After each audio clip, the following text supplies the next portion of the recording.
Assalamualaikum warahmatullahi wabarakatuh. Kematian bukanlah akhir. Ia justru merupakan awal dari kehidupan yang sesungguhnya.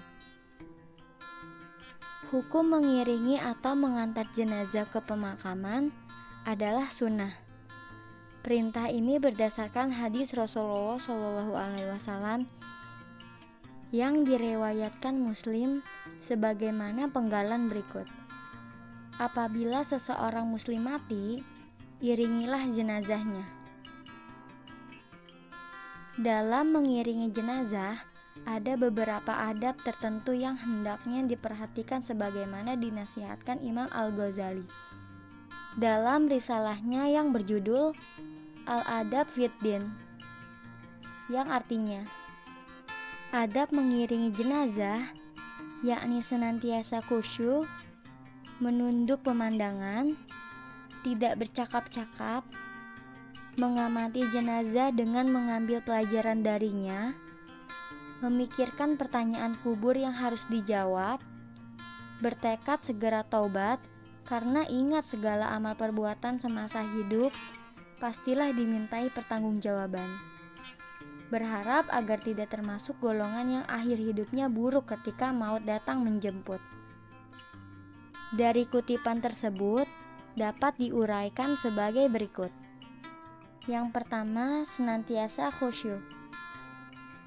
Mengiringi jenazah hendaknya dilakukan secara khusyuk dan tidak boleh dengan bersendau gurau. Setiap pelayat yang mengiringi jenazah hendak ke tempat pemakaman hendaknya senantiasa menyadari bahwa kematian tentu menimbulkan duka ke dalamnya bagi keluarga yang ditinggalkan si mayit. Oleh karena itu, sikap khusyuk harus diupayakan demi menghormati perasaan duka mereka. Selain itu, adanya anjuran dari Rasulullah SAW agar para pengiring jenazah berlaku khusyuk, menandakan bahwa kegiatan ini bukan semata-mata bersifat sosial, tetapi sekaligus merupakan ibadah yang bernilai pahala. Yang kedua, menundukkan pandangan. Mengiringi jenazah adalah ibadah. Orang beribadah terikat dengan adab yang berlaku demi membaguskan amal. Menundukkan pandangan dan tidak membiarkan mata melihat kemana-mana sangat membantu kemungkinan para pelayat mengiringi jenazah dengan khusyuk, sehingga lebih bisa meresapi suasana duka. Ya memang, menunjukkan sikap berduka atau bela sungkawa khususnya kepada kerabat yang ditinggalkan termasuk hal yang dianjurkan. Yang ketiga, tidak bercakap-cakap. Menghindari percakapan yang tidak perlu di antara sesama pelayat memang harus diupayakan. Suasana khidmat dan khusyuk bisa terganggu oleh suara berisik dari percakapan para pelayat yang tidak terkontrol. Tetapi berbeda halnya jika suara yang keluar adalah kalimat thayyibah atau la ilaha illallah. Kalimat ini bagus diucapkan oleh para pelayat karena mengingat keimanan kepada Allah dan Rasul-Nya, dan dapat menciptakan suasana khidmat dan khusyuk di antara para pengiring jenazah. Yang keempat, memperhatikan jenazah dengan mengambil pelajaran darinya. Memperhatikan jenazah secara seksama adalah penting bagi siapa saja, karena akan mengingatkan bahwa setiap yang hidup akan mati. Tetapi, kematian bukanlah akhir. Ia justru merupakan awal dari kehidupan yang sesungguhnya, di mana setiap orang akan dimintai pertanggungjawaban atas kehidupan yang telah mereka jalani selama di dunia. Diharapkan dengan mengambil pelajaran dari orang yang meninggal, para pengiring jenazah dapat bersikap lebih berhati-hati, terutama jangan sampai hidupnya berakhir buruk. Siapapun yang akhir hidupnya buruk, sudah pasti akan berurusan dengan neraka kelak di akhirat nanti.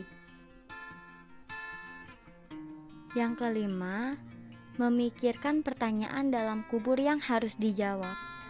Para pengiring jenazah hendaknya memikirkan 6 pertanyaan yang akan diajukan oleh malaikat Munkar dan Nakir kepada mayit di dalam kubur.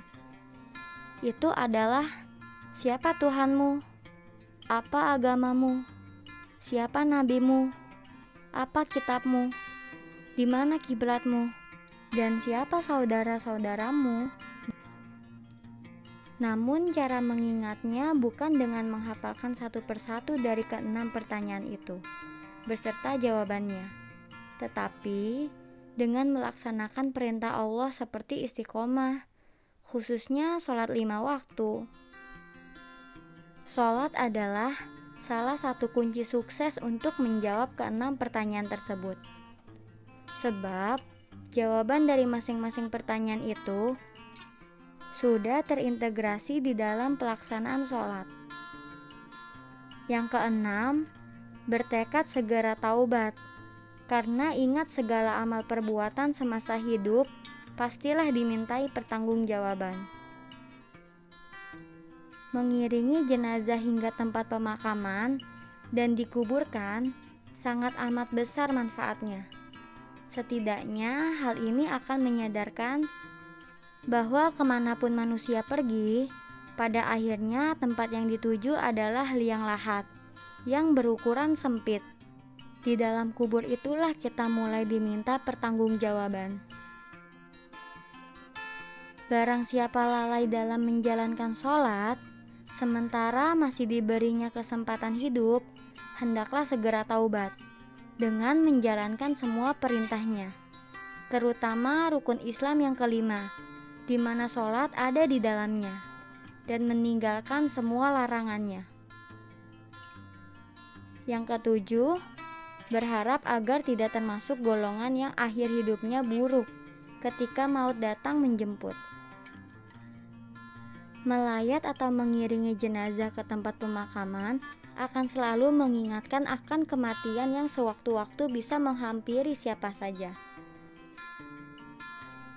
Artinya, semakin sering seseorang melayat dan mengiringi jenazah hingga tempat pemakaman, tentulah semakin baik.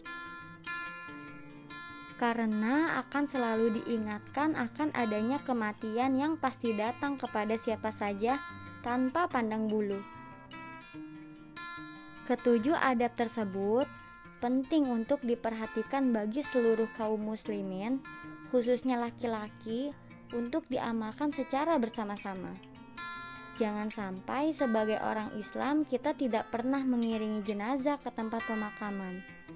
Mengingat kegiatan ini memiliki manfaat yang sangat besar, tidak hanya bagi jenazah yang diiringi, tetapi sekaligus juga bagi orang-orang yang masih hidup. Dan bagi perempuan yang mengiringi jenazah hingga tempat pemakaman, kurang dianjurkan, karena hukumnya makruh tanzih. Semoga informasi ini bermanfaat untuk kita semua. Wabillahi taufiq wal hidayah. Wassalamualaikum warahmatullahi wabarakatuh.